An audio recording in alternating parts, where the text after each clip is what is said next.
look, I know what you're thinking. Yes, my shirt is the color of a pumpkin. I'm keeping it this way. I'm not gonna change because it is autumn, baby, and we got scary movies to talk about, starting with this one. Not sure why I'm shouting, but hey, we got a movie to talk about, so let's discuss.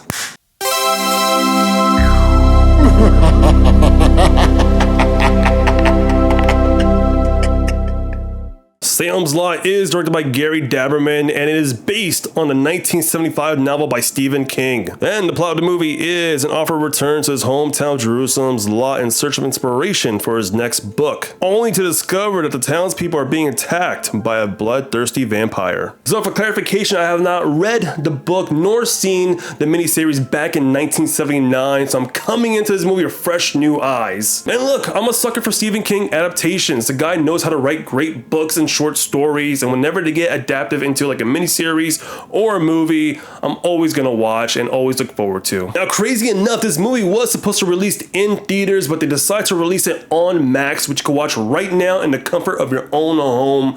And I'm not gonna get into the politics of that on why it should be in theaters, so I'm just gonna come into this movie and just judge it on my own basis. And to be honest with you guys, the movie's fine. It's actually pretty good. It's not great, it's not bad, it's just right in between, and I'll explain why. And right off the bat, I love the look of the vampires in this movie, especially our main vampire named Barlow. He's very creepy looking, and every time he does bite a victim and the way they transition to a vampire is pretty damn cool. I do like the makeup and prosthetics for each person. Even the yellow eyes when you see him at night or even from a distance, like it just gives that eerie vibe that kind of like crawls into your skin a little bit. So I like that. It fits right into that spooky vibe that we all want to see within a horror movie. And I gotta tell you guys, this is a really beautifully shot movie. Like, even Jerusalem's Lot, the small town that they're in, it's very rustic and it's got that autumn feel to it, especially with all the leaves being orange. Kind of looks like the color of my shirt. But even at night, we see like a dark blue skies coming in and all the fog is just seeping in, kind of gives you that eerie vibe that you just don't want to walk alone at night. And I like that atmosphere very much. Despite this movie having a really solid cast, I gotta tell you, all the characters in here are very one note. It's very one dimensional. I feel like when a character gets introduced, we don't really get to learn a lot about them, or there's really no character development within this 2-hour runtime, and it just feels so rushed and just underdeveloped. Like, you could tell there's something interesting about a character, and then out of nowhere, well, they're dead. Like, they're gone. That's it. They turn into a vampire. I'm not gonna give any spoilers on who they are, but you know, I feel like there's some interesting characters, like a teacher, there's a priest, there's a doctor. I feel like we could have had more story with them, but it just gets cut too short. And look, the acting in this movie is great, but the script that they were given with was just not enough. Like, I don't know, maybe this movie could have benefited another 20 or 30 minutes. I mean, if you're gonna put a movie on streaming, then maybe it's okay to, you know, make like a director's cut and just add more content in this film and flesh out the characters more. And a good example of that is our main character, Ben, played by Lewis Pullman. I feel like he has an interesting past that we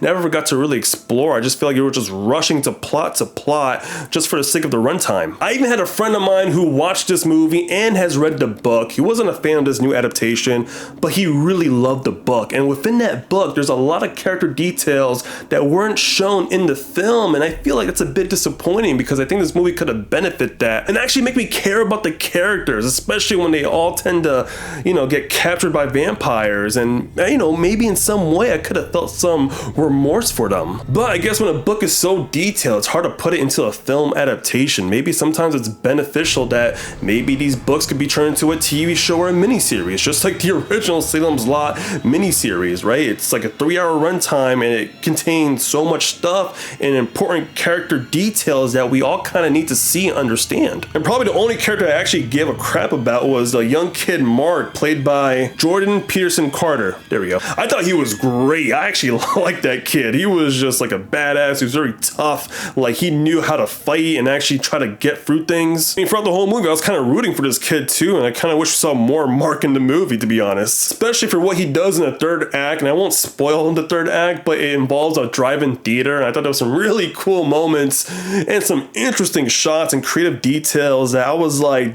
that's cool. I've never seen that in a vampire movie. So, hey, all props to the people who've done this, and for little Mark for just being badass. But within the last few minutes of this movie, it did feel like a cop-out where I feel like it was a bit too rushed or too quick to the point where I was just like, that's it? There's really nothing else to give? A part of me feels like I should just watch the miniseries or actually read the actual source material just to understand the main story of Salem's Lot, because I feel like there's a lot of stuff here that was in the cutting room that just got cut out and wasn't really displayed in the final product. But at the same time, I still dug it. There's some good scares in this movie, some very gory kills, and an eerie atmosphere that kind of fits into the Halloween season. And for once, we got a vampire movie that actually make the vampires look scary and very threatening. And the best way to describe this movie is like eating a delicious cupcake. You know it's bad for you, but yet it's still so good. So I don't know how to even rate this movie because it's not great, but it's not bad. It's just right in between. So I'll give it a,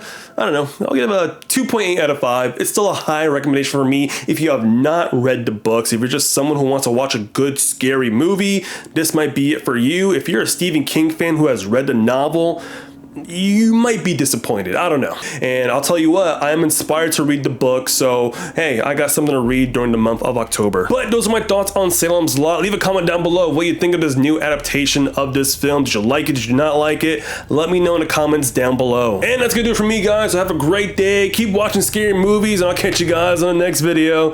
Take care. Bye-bye.